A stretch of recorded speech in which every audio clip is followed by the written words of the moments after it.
వీళ్ళు అడిగిన క్వశ్చన్ రాష్ట్రంలో గంజాయి బ్లేడ్ బ్యాచ్లకు సంబంధించిన అసాంఘిక శక్తుల కార్యకలాపాలు పెరుగుతున్న విషయం వాస్తవమేనా అని అడిగారు అధ్యక్ష. మనకి 2014 నుంచి 18 మధ్యకాలం నుంచితో పోల్చుకుంటే అధ్యక్ష 2019 నుంచి 24 కాల వ్యవధి మధ్యలో డేటాను మనం చూసుకుంటే అధ్యక్ష రాష్ట్రంలో గంజాయి కానీ బ్లేడ్ బ్యాచ్ వంటి అసాంఘిక శక్తుల కార్యకలాపాలు పెరిగిన విషయం వాస్తవమే అధ్యక్ష. యాక్చువల్గా ఈ గంజాయి బ్లేడ్కి సంబంధించి ఈ బ్యాచ్లకి సంబంధించి ఈరోజు కట్టడి చేయడానికి మన నూతనంగా ఏర్పడిన ఎన్డీఏ గవర్నమెంట్ వచ్చిన తర్వాత ప్రత్యేకమైన దృష్టి ఏర్పాటు చేసుకొని ఈ గంజాయిని నిర్మూలించడానికి, అదేవిధంగా కూకటవేలుతో నిర్మూలించడానికి, అదేవిధంగా బ్లేడ్ బ్యాచ్లని కూడా అరికట్టడానికి స్పెషల్గా ఒక టాస్క్ ఫోర్స్ను కూడా ఏర్పాటు చేయడం జరిగింది అధ్యక్ష. అదేవిధంగా ముందు అసలు బ్లేడ్ బ్యాచ్లు ఎవరెవరు ఉన్నారన్నది గుర్తింపు చేసే ఒక ప్రొఫైలింగ్ కూడా తయారు చేసే పరిస్థితి కూడా ఈరోజు కనిపిస్తుంది అధ్యక్ష.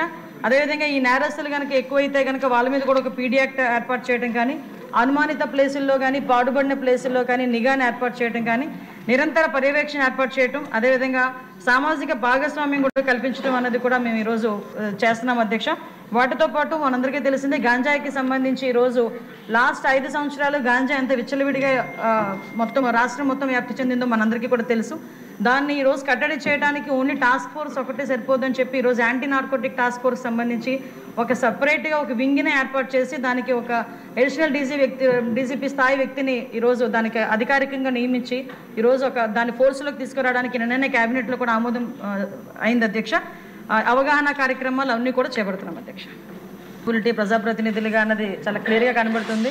యాక్చువల్గా మనం అధికారంలోకి రాకముందే ఈ విషయం చెప్పాలి అధ్యక్ష. ఒక 2 minutes నాకు ఒక టైం ఇవ్వండి, ఎందుకంటే చాలా crucial issue and important issue అధ్యక్ష ఇది. ఎందుకంటే లాస్ట్ టైం మన గౌరవ మంత్రివర్యులు లోకేష్ బాబు గారు యోగాలం చేసేటప్పుడు నేను చంద్రగిరి కాన్స్టిట్యున్సీకి వెళ్ళాను అధ్యక్ష. చంద్రగిరి కాన్స్టిట్యున్సీకి వెళ్ళేటప్పుడు సార్ దగ్గరకు వచ్చి ఒక తల్లి ఒక బిడ్డను తీసుకొచ్చి ఆ బిడ్డకి కూడా స్కార్ఫ్ కట్టుకుని వచ్చింది అధ్యక్ష. తల్లి బిడ్డ ఇద్దరు స్కార్ఫ్ కట్టుకొని వచ్చారు. ఏంటి విషయం అంటే లోకేష్ బాబు గారితోనే మాట్లాడాలి అని చెప్పి పక్కకి వెళ్ళి మా అమ్మాయిని గంజాయికి అలవాటు చేసేశారు, మా అమ్మాయి గంజాయికి అలవాటు పడిపోయింది, నా బతుకేంటో అర్థం కావట్లేదు, ఏం జరుగుతుందో తెలియట్లేదు, నేను మా అమ్మాయి చనిపోవడం తప్పించి వేరే దారి లేదు అని చెప్పి ఆ రోజు ఆ తల్లి కూతుర్లు ఇద్దరు కూడా గౌరవ మంత్రివర్యుల దగ్గరికి వచ్చి బాధపడి ఏడిస్తే ఆ రోజు మంత్రివర్యులు ఒక మాట చెప్పడం అధ్యక్ష, మన గవర్నమెంట్లోకి వచ్చిన తర్వాత గంజాయి మీద దృష్టి పెట్టాలి అంటే ఆ రోజు నుంచే ఒక కార్యాచరణ రూపొందించుకొని యువగలం పాదయాత్రలో ఏదైతే ప్రజా సమస్యల మీద గుర్తించడానికి వెళ్ళిన నేపథ్యంలో అదే రకంగా ఈరోజు మనం అధికారంలోకి వచ్చిన వెంటనే గాంజాయి మీద ఉక్కుపాదం మోపాలి అన్న ఒక థియరిటికల్గా మనందరం కూడా వెళ్ళడం జరిగింది అధ్యక్ష. దీనిలో భాగంగానే చూస్తే నిజంగా సభ్యులు అన్నట్టుగా ఈరోజు గాంజా అనేది ఎలా అయిపోయిందంటే ఎక్కడో ఏజెన్సీ ఏరియాలో పండే గాంజా కాస్త ఈరోజు స్కూల్ బ్యాగ్స్లోకి వచ్చే పరిస్థితి వచ్చింది అధ్యక్ష. స్కూల్లో పిల్లలు కూడా గాంజాయి తీసుకునే పరిస్థితులకు వచ్చేసారు. అంటే లాస్ట్ 5 సంవత్సరాలు ఇందాక సభ్యులు మన వాసు గారు మాట్లాడినప్పుడు కనీసం గాంజాయి మీద కానీ గాంజా బ్యాచ్ గురించి కానీ బ్లేడ్ బ్యాచ్ గురించి కానీ దౌర్భాగ్యం ఏంటంటే ఒక సీఎం స్థాయిలో ఉన్న వ్యక్తి ఏ రోజు కూడా ఒక రివ్యూ తీసుకోకపోవడం, ఒక ఇన్ఫర్మేషన్ కనీసం తెప్పించుకోకపోవడం అధ్యక్ష. దీని పర్యవసానం ఏదంటే 5 సంవత్సరాలు దీన్ని క్యారీ ఫార్వర్డ్ చేసుకొని ఈ రోజు ఇంతవరకు రావడం జరిగింది అధ్యక్ష. దీని నేపథ్యంలో ఈ రోజు ఈ గంజాయిని ఇమీడియట్గా మనం అరికట్టాలి అనుకునేటప్పుడు చాలా ఎక్సర్సైజ్ చేసుకోవాల్సి వస్తుంది అధ్యక్ష. సిస్టమ్ని కూడా మనం మళ్ళా రిపేర్ చేసుకోవాల్సిన పరిస్థితి ఏర్పడింది అధ్యక్ష. ఇంతకు ముందు గాంజాయికి సంబంధించి పైనుంచి ఏజెన్సీ నుంచి కిందకు వచ్చే సిచ్యువేషన్లో ఎన్ని చెక్ పోస్టులు ఉన్నాయని నేను వైజాగ్ సిపి గారిని ఒకసారి నేను హోమ్ మినిస్టర్ అయిన వెంటనే మాట్లాడితే కేవలం 2 సీసీ కెమెరాలు ఉన్నాయి, చెక్ పోస్టులు ఉన్నాయి, దాని దగ్గర 2 సీసీ కెమెరాలు ఉన్నాయని చెప్పారు అధ్యక్ష. అంటే చెక్ పోస్టులు కూడా పెట్టుకోలేని పరిస్థితులు అయిపోయింది. ఈ రోజు మళ్ళా తిరిగి గాంజా నిర్మూలనకి పర్టికులర్గా ఎక్కడెక్కడైతే ఏరియాస్ నుంచి అయితే మనకి ట్రాన్స్పోర్ట్ జరుగుతుందో ఆ ట్రాన్స్పోర్ట్ అన్ని ఏరియాలలోని కూడా చెక్ పోస్టులు ఏర్పాటు చేసుకున్నాం. చెక్ పోస్టుల దగ్గర సీసీ కెమెరాస్ ఏర్పాటు చేసుకున్నాం అధ్యక్ష. ఏ గాంజా తీసుకునే వ్యక్తి కూడా ఎక్కడ కూడా తప్పించుకోకూడదనే ఉద్దేశంతోనే సర్వేలెన్స్ కింద సీసీ కెమెరాలు ఆల్రెడీ ఫిక్స్ చేస్తున్నాం అధ్యక్ష. దీని నేపథ్యంలోనే మనం అర్థం చేసుకుంటే అధ్యక్ష ఈ 5 నెలల కాలంలో మనం వచ్చిన ఎన్డీఏ గవర్నమెంట్ వచ్చిన 5 నెలల కాలంలోనే సుమారుగా 25,000 కేజీల గాంజాని ఈరోజు పట్టుకొని గవర్నమెంట్ స్వాధీనం చేసుకునే పరిస్థితి, పోలీస్ డిపార్ట్మెంట్ వాళ్ళు పట్టుకొని స్వాధీనం చేసుకునే పరిస్థితి కనిపించింది అధ్యక్ష. దగ్గర 916 మందిని కూడా ఈరోజు మనం జూన్ నుంచి అక్టోబర్ వరకు చూసుకుంటే 916 మంది మీద ఆల్రెడీ కేసులు నమోదైన వాళ్ళందరూ కూడా వెళ్ళారు అధ్యక్ష. ఇందాక గౌరవ సభ్యులు కూడా జైలుకి సంబంధించిన విషయం కూడా చెప్తున్నారు అధ్యక్ష. ఇంతకు ముందు ఏం జరిగిందన్న దాని గురించి ఈ రోజు నేను చెప్పక్కర్లేదు, మీరు చెప్పక్కర్లేదు, ప్రపంచం అంతా కూడా తెలుసు. కానీ ఈ రోజు మేము వచ్చిన తర్వాత మా నిఘా యంత్రాలు ఎంత క్లియర్గా పనిచేస్తున్నాయంటే ఎప్పుడు నుంచి జరుగుతుందో అర్థం కాదు. రాజమండ్రిలోని ఒక ఫార్మసిస్ట్ ఒక జైల్లో ఉన్న వ్యక్తికి గాంజా తీసుకెళ్లే పరిస్థితి నిన్న మొన్న కనిపిస్తే ఇమీడియట్ గా దాన్ని మన నిఘా యంత్రాలన్నీ కూడా పట్టుకొని అతన్ని కూడా అరెస్ట్ చేసి జైలుకు పంపించిన పరిస్థితి. మీరు అన్నట్టుగానే ఎక్కువ ఏజెన్సీ ఏరియాలోని చిన్న పిల్లలు దీనికి ఎడిక్ట్ అయిపోయే పరిస్థితి కనిపిస్తుంది అధ్యక్ష. ఎడిక్ట్ అవ్వడమే కాదు అధ్యక్ష, వాళ్ళకున్న ఫైనాన్షియల్ ప్రాబ్లమ్స్ ని బేస్ చేసుకుని వాళ్ళని పావుల కింద వాడుకునే పరిస్థితి ఉంది. కాబట్టి గాంజా బ్యాచ్ల్లోని గాంజాలు సరఫరా చేసేవారు కానీ గాంజా తీసుకునే వాళ్ళకి కూడా అధ్యక్ష ఈ రోజు ఏదో తీసుకొచ్చాము, జైల్లో పెట్టేసాము, వాళ్ళకి రిమైండ్ తీసేసాము, తర్వాత బెయిల్ బయటకు వచ్చి వాళ్ళు అలా చేసే కన్నా వీళ్ళు చేసిన వెంటనే వీళ్ళ మీద పీడియాక్ట్ పెట్టడమే కాదు అధ్యక్ష, వీళ్ళ ఆస్తులు కూడా జప్తు చేయడానికి వీలైతే వాళ్ళకి ఆస్తి ఏమీ లేకపోతే వాళ్ళ దగ్గర ఉన్న ఆధార్ కార్డులు కానీ వాళ్ళ దగ్గర ఉన్న రేషన్ కార్డ్స్ కానీ అలాంటివి కూడా సీజ్ చేసే పరిస్థితి కూడా రప్పించాలి అని గౌరవ ముఖ్యమంత్రి గారు కూడా మాకు ఆదేశాలు ఇవ్వడం జరిగింది అధ్యక్ష. దాని మీద కూడా ముందుకెళ్తున్నాం. ఇంకా మీరు కడపలో ఉన్నట్టు మా దృష్టికి వచ్చింది కాబట్టి ఒకసారి మేము కూడా మాట్లాడతాం అధ్యక్ష. అదేవిధంగా డీఅడిక్షన్ సెంటర్స్ కూడా మాక్సిమం ఎక్కువ పెడుతున్నాం అధ్యక్ష. ఎక్కువ మంది డాక్టర్స్ ని కూడా ఈవెన్ సెంట్రల్ జైల్లోని కూడా డీఅడిక్షన్ సెంటర్లు పెట్టడానికి ఒక ప్రపోజల్ ఉంది అధ్యక్ష. ఇందాక గౌరవ సభ్యులు అందరూ కూడా చెప్పినట్టుగా ఎక్కడా కూడా గాంజాయికి ఎటువంటి విచ్చలవిడితనం అనేది లేకుండా చాలా సీరియస్ గా తీసుకుంటున్నారు అధ్యక్ష. ఒక్క విషయం చెప్పి నేను ముగిస్తాను అధ్యక్ష. ఎందుకు చెప్తున్నానంటే ఈ రోజు మేము చేయగలము అని మన గవర్నమెంట్ చేయగలము, గాంజాని అరికట్టగలము అని చెప్పడానికి గల ప్రధానమైన కారణం ఏంటంటే గాంజాకి మేము వచ్చింది ఇమీడియట్ గా దానికి సెపరేట్ వింగ్ ఏర్పాటు చేశాం అధ్యక్ష. దగ్గర 469 మందిని స్టాఫ్ అలోకేట్ చేశాం అధ్యక్ష. అదేవిధంగా సుమారుగా దానికి స్పెషల్ గా ఫోర్స్ ఏర్పాటు చేసుకున్నాం, వాళ్ళకి స్పెషల్ గా బడ్జెట్ ఏర్పాటు చేశాం. ఎక్కడా కూడా మిగతా డిపార్ట్మెంట్ వాళ్ళతో కాకుండా వాళ్ళు సెపరేట్ గా వాళ్ళకు ఒక అధికారాలు ఇచ్చి సర్వాధికారాలు ఇచ్చి ఈరోజు గాంజాని అరికట్టే పరిస్థితిలో మనం తీసుకొచ్చాం. 5 సంవత్సరాలు ముఖ్యమంత్రిగా ఉన్న వ్యక్తి ఆ పులివెందుల ఎమ్మెల్యే ఈ రోజు అప్పటి వరకు ఎక్కడ కూడా ఒక రివ్యూ చేయకపోతే నాకు తెలిసి 5 నెలల కాలంలో దగ్గర 7 సార్లు గంజాయి విషయంలో రివ్యూ చేసిన ఘనత కూడా గౌరవ ముఖ్యమంత్రి గారికి మన దక్కింది అధ్యక్ష. కాబట్టి ఇంత కాన్ఫిడెంట్ గా మనం చెప్పగలుగుతున్నాం అధ్యక్ష. గాంజాని కానీ బ్లేడ్ బ్యాచ్ కానీ బ్లేడ్ బ్యాచ్ కూడా ఎక్కువగా రాజమండ్రి విజయవాడలోనే ఎక్కువగా ఉంటుంది అధ్యక్ష. దాన్ని కూడా అరికట్టడానికి ఈ రోజు పోలీస్ డిపార్ట్మెంట్ అంతా సన్నద్ధమైనారు అధ్యక్ష. Thank you. సిన్సియర్ గా పోలీసులు కృషి చేస్తే వాళ్ళు పట్టుకోవడం పెద్ద కష్టం కాదమ్మా. సిన్సియారిటీ విషయంలో ఈరోజు గౌరవ ముఖ్యమంత్రి గారి నాయకత్వంలో ఆయన తాలూకా అంటే ఆయన నాయకత్వంలో లీడర్షిప్లో ఈరోజు పోలీస్ డిపార్ట్మెంట్ అయితే చాలా పర్ఫెక్ట్గా వర్క్ చేసుకున్నారు. దానికి నేను సభాముఖంగా ధైర్యంగా నేను చెప్పగలుగుతున్నాను. పోలీస్ డిపార్ట్మెంట్లో మార్పు వచ్చింది. ఒకటే పోలీస్ డిపార్ట్మెంట్కి ఈ రోజు వాళ్ళ బాధ్యత ఏంటి, వాళ్ళ కర్తవ్యం ఏంటి అన్నది ఈ 5 నెలల్లో తెలిసింది అధ్యక్ష. 5 సంవత్సరాలు మర్చిపోయి ఉండొచ్చు కానీ 5 నెలల్లో గుర్తొచ్చింది, చేస్తున్నారు అధ్యక్ష. అధ్యక్ష మీరు అన్నట్టుగా ఈ ఆన్లైన్ యాప్స్కి సంబంధించి చాలా ఎక్కువగా ఇబ్బందులు పడే పరిస్థితి ఈరోజు కనిపించింది అధ్యక్ష. దానికి సంబంధించి ఈరోజు సభ్యులు అడిగిన క్వశ్చన్ ప్రకారం అధ్యక్ష ఇంచుమించుగా మనకి నోటిఫై అయిన వాళ్ళు 212 మంది వ్యక్తులు ఈ రోజుకి మనకు నోటిఫై అయ్యారు అధ్యక్ష, ఇబ్బంది పడిన వ్యక్తులు. అదేవిధంగా సూసైడ్ చేసుకున్న వాళ్ళు 8 మంది సూసైడ్ చేసుకున్నట్టుగా మనకి నోటిఫై అయింది అధ్యక్ష. అదేవిధంగా అధ్యక్ష ఇప్పుడు ఈ ఆన్లైన్ యాప్స్కి సంబంధించి అధ్యక్ష గూగుల్ అదేవిధంగా మనకి యాప్ స్టోర్స్ నుంచి దగ్గర అధ్యక్ష 456 నకిలీ లోన్ యాప్లను గుర్తించడం అయింది అధ్యక్ష. ఆ యాప్లు కూడా గో క్యాష్ అని, లోన్ బ్యారో అని, క్యాష్ బనానా, బ్లింక్ లోన్ ఇలాంటివి చూసుకుంటే అధ్యక్ష సుమారుగా 456 నకిలీ యాప్స్ ఉన్నాయి అధ్యక్ష. దానికి సంబంధించి ఇప్పటి వరకు మనం 229 యాప్లని మన గవర్నమెంట్ వచ్చిన తర్వాత కూడా బ్లాక్ చేయడం జరిగింది అధ్యక్ష. ఈ మరిన్ని నేరాలు జరగకుండా నివారించడానికి అధ్యక్ష మన రికవరీ ఏజెంట్ల నుంచి ఆంధ్రప్రదేశ్ రాష్ట్ర చందాదారులకు ఇన్కమింగ్ కాల్స్ నిలిపివేసేందుకు 1138 మొబైల్ నెంబర్లపై టెలికాం డైరెక్టర్ కాల్ బ్యారింగ్ కూడా విధించబోయింది అధ్యక్ష. అదేవిధంగా అధ్యక్ష బ్యాంకర్లతో అనుసంధానం చేసి ఎన్సీఆర్పీ పోర్టల్కి నోడల్ ఏజెన్సీగా నేషనల్ సైబర్ క్రైమ్ పోర్టల్ మరియు 1930 ఒక హెల్ప్ లైన్ నెంబర్ని కూడా ఉంచాం అధ్యక్ష. ఎక్కడైనా మోసగాల ఖాతాలని మోసపూరిత నిధుల్ని వేగంగా స్తంభింప చేయడానికి ఏపీసీఐడి బ్యాంకర్లతో ఆన్లైన్ మరియు ఆఫ్లైన్ సమావేశాలు నిర్వహిస్తుంది అధ్యక్ష. ప్రతి ఒక్కరికి కూడా అవేర్నెస్ తీసుకొస్తాం. సో ఈ ఆన్లైన్ ట్రాన్సాక్షన్స్ అన్నది మన టైంలో ఏం లేదు అధ్యక్ష, కానీ 2020 దగ్గరకు వచ్చారు అధ్యక్ష. కోవిడ్ అన్నది కోవిడ్ వచ్చిన తర్వాత ఫైనాన్షియల్గా చాలామంది క్రైసిస్ని బేస్ చేసుకుని దాన్ని కూడా ఎన్కాష్ చేసుకోవడానికి క్రైమ్ అన్నది కొత్త పుంతలు తొక్కింది అని చెప్పడానికి ఇది ఒక ఉదాహరణగా మనం చెప్పొచ్చు అధ్యక్ష. ఎందుకంటే అవతల వాళ్ళ బలహీనతలను క్యాష్ చేసుకోవడానికి వాళ్ళు ఈ లోన్ యాప్స్ క్రియేట్ చేయటం, అదేవిధంగా ఇందాక మన వాళ్ళు అన్నట్టు షెల్ కంపెనీస్ నుంచి అదేవిధంగా కొంతమంది దివాలా తీసిన వీళ్ళందరూ కూడా వాళ్ళ సంపాదనకి ఒక మార్గంగా దీన్ని ఎంచుకున్నారు అధ్యక్ష. అదే టైంలో ప్రజల తాలూకా సెంటిమెంట్ కానీ వాళ్ళ తాలూకా భావోద్వేగాలతో వాళ్ళు ఒక క్యాష్ చేసుకోవడానికి ఈ లోన్ యాప్స్ని క్రియేట్ చేయటం, అదేవిధంగా వాళ్ళకి 5,000 4,000 అన్నది వాళ్ళకి చిన్న చిన్న అమౌంట్స్ అయితే ఇందాక మన గౌరవ సభ్యులు చెప్పినట్టుగా ఒక SMS వస్తుంది, మీకు ఎటువంటి డాక్యుమెంట్స్ అవసరం లేదు, ఇన్స్టెంట్గా మీకు లోన్ ఇస్తామని చెప్పేసి 5,000 10,000. ఇప్పుడు చిన్న చిన్న పిల్లలు చదువుకునే పిల్లలు కూడా వాళ్ళకి పాకెట్ మనీ కూడా వాళ్ళని అడగలేక, తల్లిదండ్రులను అడగలేక ఇలాంటి యాప్స్కి బలైపోయిన పరిస్థితులు కూడా చాలా కనిపించినాయి అధ్యక్ష. ఇటువంటి సందర్భంలో అధ్యక్ష వాళ్ళకి ఆ యాప్ వచ్చిన తర్వాత ఇంకా వాళ్ళకి వెంటనే ఒక నోటిఫికేషన్ వచ్చేస్తుంది, వాళ్ళు అగ్రీ కొడతారు అధ్యక్ష. అగ్రీ కొట్టిన వెంటనే వీళ్ళ కాంటాక్ట్స్ అన్ని వాళ్ళ హ్యాండ్ ఓవర్లోకి వెళ్ళిపోతాయి, వీళ్ళ గ్యాలరీ మొత్తం వాళ్ళ హ్యాండ్ ఓవర్లోకి వెళ్ళిపోతుంది. సో ఇందాక మన గౌరవ సభ్యురాలు చెప్పినట్టు 3,000 నుంచి 3 లక్షల వరకు ఆగిపోయిందండి. ఇంకా అదృష్టం అధ్యక్ష. ఒక్కసారి కనుక లోన్ యాప్ లో డబ్బులు తీసుకుంటే వాడికి చావైన సరైన అధ్యక్ష, అంతకుమించి అక్కడ నెవర్ స్టాప్ అనమాట అది. ఎందుకంటే వాళ్ళు అడుగుతూనే ఉంటారు, అడిగింది ఇవ్వకపోతే, టైంకి ఇవ్వకపోతే వెంటనే కాంటాక్ట్ లిస్ట్ లో ఉన్న వాళ్ళందరికీ ఈ ఎంఐ పోలీసులకు దొరికారని, తప్పుడు పనులు చేస్తూ పోలీసులకు దొరికారను, మార్పుడు ఫొటోస్ పలానా వాళ్ళకి పంపిస్తామని ఇది తట్టుకోలేక చాలా మంది సూసైడ్ చేసుకున్న పరిస్థితి కూడా కనిపిస్తుంది. చర్యలు తీసుకోలేరా?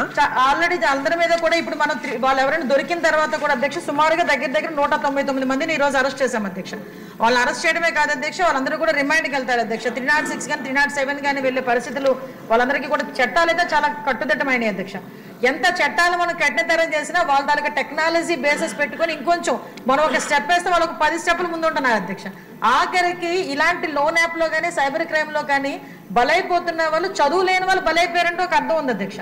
చదువుకున్న వాళ్ళు కూడా ఈవెన్ వాళ్ళకి ఎలాంటి ఫోన్లు కాల్స్ వస్తాయంటే అధ్యక్ష, మీకు ఒక ప్యాక్ వచ్చింది, మీ ఇంటికి ఫ్లిప్కార్ట్ లో మీరు ఏదో ఆర్డర్ చేశారు, అందులో గాంజా ఉంది, ఇది మహారాష్ట్ర నుంచి వచ్చింది, మహారాష్ట్ర పోలీసులు మీరు రావాలి, ఇంత అమౌంట్లు కట్టాలి. ఈ మధ్యన ఏదో బిట్ కాయిన్స్ అని చెప్పి ఏదో వింటున్నాను అధ్యక్ష, అదొకటి, అది పెద్ద స్కామ్. డాక్టర్లు సైబర్ క్రైమ్ దీని మీద రేపు చేయాలి అధ్యక్ష, దీని మీద ఒక చర్చ జరగాలి, జనాలు కూడా అవేర్నెస్, ప్రజలు కూడా అవేర్నెస్ క్రియేట్ అవ్వాలి. కాబట్టి దానికి మీరు అనుమతించినందుకు ప్రత్యేకంగా మీకు ధన్యవాదాలు తెలియజేసుకుంటున్నాను అధ్యక్ష. To introduce the Andhra Pradesh Prevention of Dangerous Activities of Bootleggers, Dacoits, Drug Offenders, Goondas, Immoral Traffic Offenders and Land Grabbers Amendment Bill 2024. మంత్రి గారి ప్రతిపాదన సభా సమక్షంలో ఉంది. ఇప్పుడు విషయం బిల్లును ప్రవేశపెట్టడం, ఈ ప్రతిపాదనకు ముఖ్యంగా సుముఖంగా ఉన్నవారు అవును అనండి, వ్యతిరేకంగా ఉన్నవారు కాదు అనండి. అవును అన్నారు, అవునన్నారు, అందరూ అవునన్నారు. ప్రతిపాదన ఆమోదించబడింది. బిల్లు సభలో ప్రవేశపెట్టబడింది. హోంశాఖ మంత్రి గారు బిల్లును పరిగణలోకి తీసుకునేందుకు అనుమతి కోరుతారు. అధ్యక్ష ఈరోజు ఒక చాలా ఇంపార్టెంట్ బిల్ ఈరోజు ఇక్కడికి మనకు సభ ముందుకు రావడం అనేది నిజంగా చాలా ఆనందంగా ఉంది అధ్యక్ష. అట్ ద సేమ్ టైం అదృష్టంగా భావించాలి. ఎందుకంటే ఇప్పుడు ఏదైతే బిల్ మనం ఈరోజు అమెండ్మెంట్కి పెట్టామో అధ్యక్ష, ఆ బిల్ ఇంచుమించుగా 1986 పీడీ యాక్ట్ ప్రకారం ఉన్న క్రైమ్స్ని దృష్టిలో పెట్టుకొని 1986 ఆ బిల్ వచ్చింది అధ్యక్ష. దాన్ని అమెండ్మెంట్ చేసే పరిస్థితి ఈరోజు ఇన్ని సంవత్సరాల తర్వాత ఇంచుమించుగా ఈరోజు ఈ అమెండ్మెంట్ చేసే పరిస్థితి వచ్చిందంటే ఒకసారి మనం కూడా ఆలోచించుకోవాలి అధ్యక్ష. ఎందుకంటే ఇది ఇప్పుడు సంబంధించి విపరీతంగా పెరిగిపోతున్న నేర ప్రవృత్తి, దాంతోపాటు ఈరోజు గత పాలకుల తాలూకా వైఫల్యం. ఒక రకంగా చెప్పాలంటే ఎప్పుడు కూడా 5 సంవత్సరాల్లోని కూడా గత 5 సంవత్సరాల్లోని ఒక క్రిమినల్ని సీఎంగా చేసుకున్న పాపం ఆంధ్రప్రదేశ్ రాష్ట్రాన్ని ఎంత గట్టిగా పట్టి పీడించిందంటే వ్యవస్థలన్నింటినీ కూడా నిర్వీర్యం చేయడం ఒక ఎత్తైతే అధ్యక్ష, ఎప్పుడూ చూడని క్రైమ్ మనం కూడా చూసిన సందర్భాలు కూడా మనందరం కూడా చూసాం అధ్యక్ష. లాస్ట్ 5 సంవత్సరాల్లోని ఒక ఆర్గనైజ్డ్ క్రైమ్ చేసిన పరిస్థితి కూడా అధ్యక్ష. ఒక రకంగా చెప్పాలంటే అధ్యక్ష వాళ్ళు ఎలా తయారయ్యారంటే క్రిమినల్ సైకాలజీ ప్రకారం అధ్యక్ష బ్రోకెన్ విండో సిండ్రోమ్ అని చెప్పి ఒకటి ఉంటుంది అధ్యక్ష. అదేంటంటే ఎవరైనా ఒక పిల్లోడు గట్టిగా ఒక కిటికీకో ఒక గాజు అద్దానికి గట్టిగా రాయి పెట్టి కొడితే అది పగిలిపోతుంది అధ్యక్ష. అది పగిలిన తర్వాత దాన్ని అలాగే వదిలేస్తే కనుక వేరే వాడు వచ్చి మళ్ళీ అది పగలగొట్టడానికి మళ్ళీ ఇంకొక రాయి వేస్తాడు అధ్యక్ష. ఇంకా తర్వాత నుంచి ఎలా అవుతుందంటే మనం ఎన్నిసార్లు పగలగొట్టినా ఎవరు మనల్ని ఏమీ చెయ్యర్లే అని ఒక నిర్లిప్తత, ఒక తాలూకా ఒక నేర ప్రవృత్తి పెరగటం లాంటి పరిస్థితి ఉంటుంది అధ్యక్ష. అది క్రిమినల్ సైకాలజీలో బ్రోకెన్ విండో సిండ్రోమ్ అని అంటారు అధ్యక్ష. దాన్ని ఒంటికి వంట పట్టించుకొని లాస్ట్ 5 సంవత్సరాల్లో అతను ఒక క్రిమినల్ గా ఉండటమే కాకుండా ఒక క్రిమినల్స్ ని ఎంపవర్ చేసే పరిస్థితి లాస్ట్ 5 సంవత్సరాల్లో కనిపించింది అధ్యక్ష. ఒక్కసారిగా మనం చూస్తే అధ్యక్ష, ఇందాక నేను చెప్పాను అధ్యక్ష, ఎప్పుడూ కూడా ఒక క్రైమ్ ని అరికట్టాలని కానీ ఒక క్రైమ్ విషయంలో సిస్టంలో మార్పు రావాలని కానీ ఒక పీడీ యాక్ట్ మార్పు చేయాలని కానీ ఎక్కడా కూడా అటువంటి ఆలోచన లేకపోవడం సరికదా అతని ధనాపేక్షను దృష్టిలో పెట్టుకొని ఓవరాల్గా క్రైమ్ని విపరీతంగా పెంచే పరిస్థితి కూడా మనందరం కూడా చూసాం అధ్యక్ష. దానిలో భాగంగానే లాస్ట్ 5 yearsలో చూస్తే అధ్యక్ష ఎంత ఆర్గనైజ్డ్ క్రైమ్ చేశారంటే వీళ్ళు చేసే ప్రతి పనికి అధ్యక్ష గవర్నమెంట్ని అడ్డం పెట్టుకొని గవర్నమెంట్ డబ్బులతోనే క్రైమ్ చేసే పరిస్థితులు కూడా కనిపించినాయి అధ్యక్ష. డిజిటల్ కార్పొరేషన్ అని చెప్పేసి ఒక కార్పొరేషన్ ఏర్పాటు చేసుకొని దానిలో 140 మందిని వాళ్ళు ఎంప్లాయ్మెంట్ ఇచ్చి వాళ్ళకి కేవలం వాళ్ళ పరిస్థితి ఏంటంటే ఎవరు గవర్నమెంట్కి వ్యతిరేకంగా మాట్లాడుతున్నారు, ఎవరు గవర్నమెంట్కి వ్యతిరేకంగా పోస్టులు పెడుతున్నారు, ఎవరు సీఎంని వ్యతిరేకంగా మాట్లాడుతున్నారు, సైద్ధాంతికంగా కూడా వ్యతిరేకంగా మాట్లాడినా కూడా అధ్యక్ష వాళ్ళ మీద కేసులు పెట్టడానికో లేకపోతే మీరు అనుభవించారు అధ్యక్ష. లాస్ట్ గవర్నమెంట్లో తమరింటి దగ్గరికి కూడా వచ్చి అపరాత్రులు వచ్చి గోడలు కూల్చి గోడలు దూకి వచ్చి మనల్ని అరెస్టులు చేసే పరిస్థితి కూడా మనం అందరం చూసాం అధ్యక్ష. అదే కాకుండా అధ్యక్ష ఇందాకే మన అందరికీ చెప్పినట్టుగా ల్యాండ్ భూ ఆక్రమణలు చేయటం కానీ ఎక్కడైనా ఒక చిన్న ల్యాండ్ కనిపిస్తే చాలా అధ్యక్ష అది 22లో వాళ్ళకి అడుగుకున్నట్టుగా రేట్ ఇవ్వకపోతే దాన్ని తీసుకెళ్లి ఒక 22A మార్చుకోవటం. అంటే ఇటువంటి సిచ్యువేషన్స్ అన్ని చూసి అధ్యక్ష నిజంగా ఒక రకంగా చెప్పాలంటే లాస్ట్ 5 సంవత్సరాలు భయభ్రాంతులు గురయ్యారు అధ్యక్ష. ఎంత భయభ్రాంతులు గురయ్యారంటే బయటకు వచ్చి మాట్లాడాలంటే ఒక భయం. సోషల్ మీడియాలో ఒక పోస్ట్ పెట్టారంటే మీకు తెలుసా అధ్యక్ష ఈ సోషల్ మీడియాస్ ఇప్పుడు మనం అరెస్ట్ చేస్తుంటే వీళ్ళు బయటకు వచ్చి గగ్గోలు పెడుతున్నారు కానీ అధ్యక్ష సుమారుగా 2900 మంది మీద సైబర్ ఒక షీట్స్ వాళ్ళు ఓపెన్ చేశారు అధ్యక్ష. ఆ సైబర్ షీట్స్ ని కూడా ఏర్పాటు చేసింది కూడా అధ్యక్ష నిజంగా ఎవరో బూతులు తిట్టారనో లేకపోతే తప్పుగా మాట్లాడారనో కాదు అధ్యక్ష. కేవలం బయటకు వచ్చి ఒక మనకి గవర్నమెంట్ ఇలా పనిచేస్తుంది ఎల్జీ పాలిమర్స్ మీద ఒక పోస్ట్ పెట్టినందుకు రంగనాయకమ్మ గారు 60 సంవత్సరాలు పైబడిన ఆవిడని తీసుకొచ్చి సిఐడి వాళ్ళు ఉదయం నుంచి సాయంత్రం వరకు కూర్చోబెట్టిన సందర్భాన్ని కూడా మనం చూడాలి అధ్యక్ష. అంకబాబు ఒక రిపోర్టర్ ఆయన కూడా 60+ ఉన్నది అధ్యక్ష. సో ఇటువంటి సిచ్యువేషన్స్ ని మనం అందరం కూడా మనం చూసాం అధ్యక్ష. అది చూడటమే కాదు అధ్యక్ష ఎక్కడైనా అంటే స్టార్టింగే విధ్వంసంతో స్టార్ట్ చేశారు అధ్యక్ష. రావటం ఆ ప్రజావేదికను కోల్చడం దగ్గర నుంచి మొదలు పెట్టుకొని ఓవరాల్ గా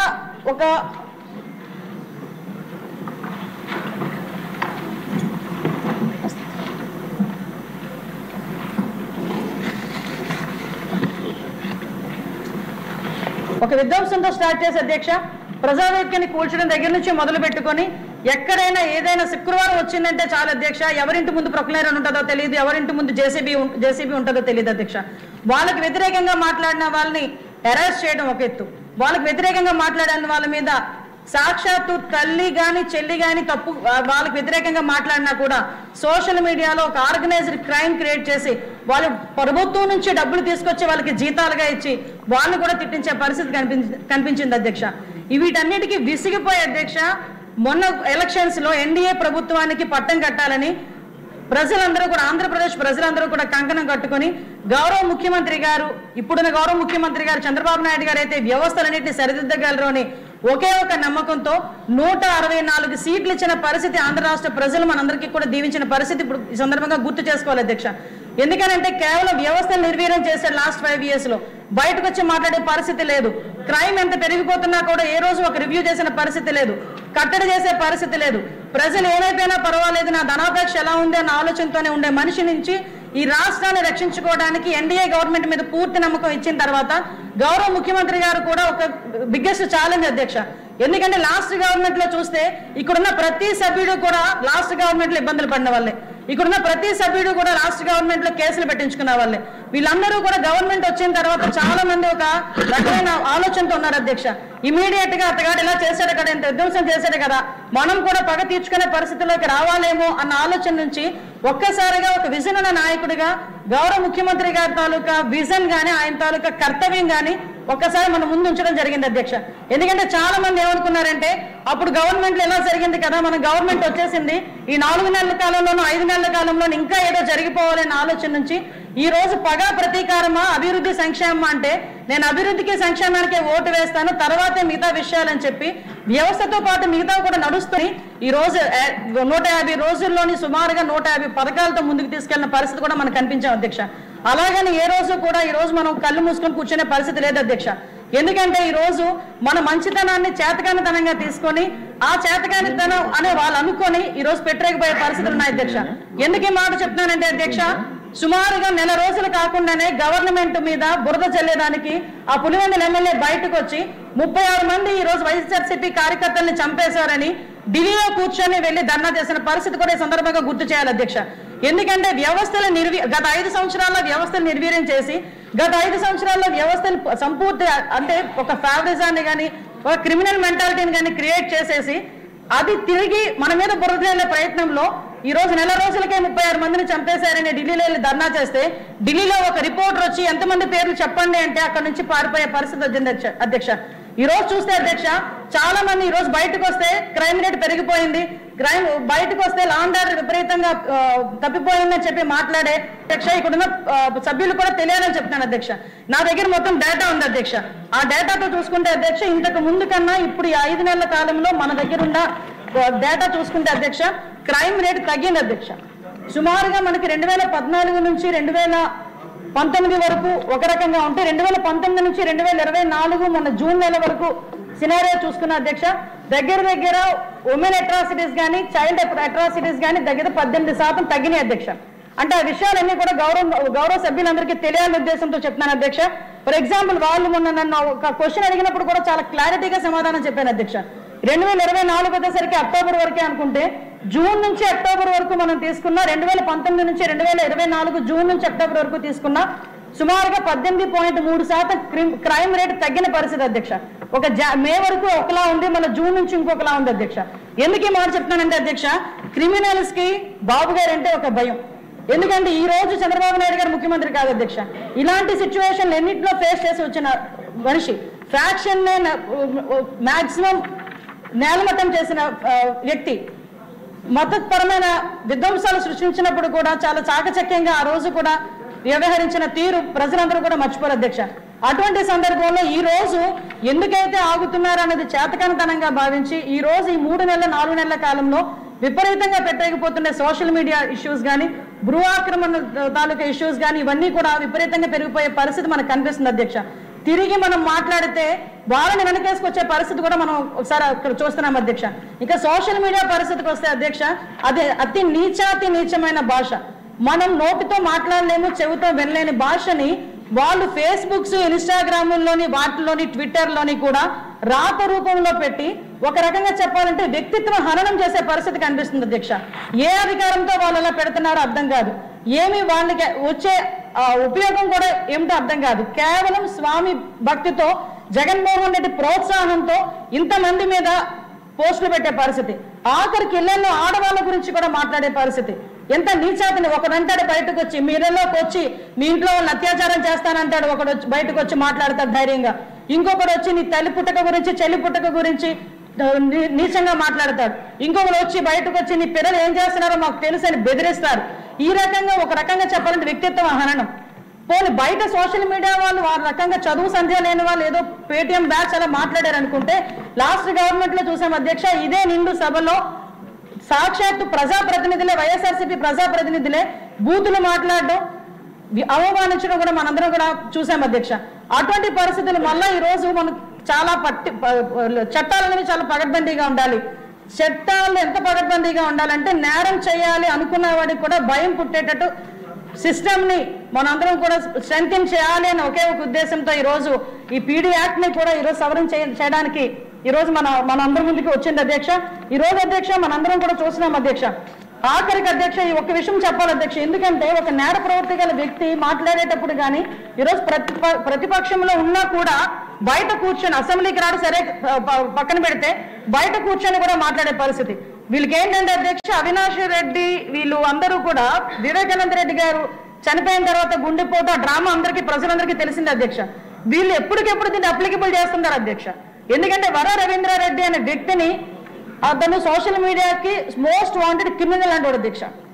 అతని గారిని అరెస్ట్ చేస్తే నిన్న జగన్మోహన్ రెడ్డి బయటకు వచ్చి వాళ్ళ గురించి మాట్లాడే పరిస్థితి కనిపిస్తూ ఉంటేనే వాళ్ళు ఏ రకంగా వాళ్ళు ప్రోత్సహిస్తున్నారు అనే సంగతి తెలుస్తుంది అధ్యక్ష. మన ఎలక్షన్ అయిపోయిన తర్వాత ఎన్డీఏ గవర్నమెంట్ వచ్చిన తర్వాత ఇదే వర్రా రవీంద్రారెడ్డి హ్యాండిల్ నుంచి వీరే పోస్టులు పెట్టి ఎవరో వైజాగ్ లో ఒక అమాయకుడిని బలి చేసిన పరిస్థితిని కూడా ఈ రోజు మీ దృష్టిలో పెడుతున్నాను అధ్యక్ష. ఎందుకంటే క్రైమ్ ని ఇంత దారుణంగా తీసుకొచ్చారు. ఇకపోతే సైబర్ క్రైమ్స్ విషయం గురించి వస్తే మన అకౌంట్ లో డబ్బులు ఉంటే రేపు ఉదయం ఉండవు కూడా తెలియని పరిస్థితుల్లోని సైబర్ క్రైమ్ కూడా అంత ఎక్కువగా ఉండడం వల్ల రీసెంట్ గానే గౌరవ ముఖ్యమంత్రి గారు సైబర్ క్రైమ్ విషయంలో కూడా ఇంతకు ముందు ఒక 3 పోలీస్ స్టేషన్స్ ఉంటే ఈ రోజు ప్రతి జిల్లాకి కూడా ఒక సైబర్ క్రైమ్ పోలీస్ స్టేషన్ ని ఏర్పాటు చేయాలని చెప్పి ప్రతిపాదన చేయడం కూడా జరిగింది అధ్యక్ష.